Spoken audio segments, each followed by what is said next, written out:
So as you can see today, I'm gonna show you the panels we have here outside. This is 11 kV room.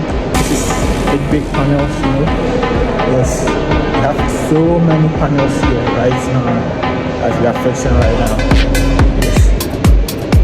So we are going to fix all this. You install them, you position them at the right places.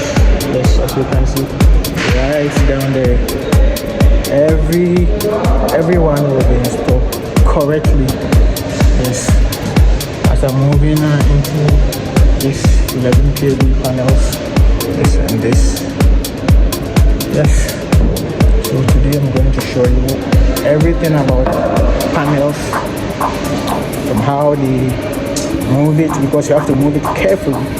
Yes, to avoid any damage, because any small damage you've gotten a big loss. So this is electrical for 11 kV room. Yes.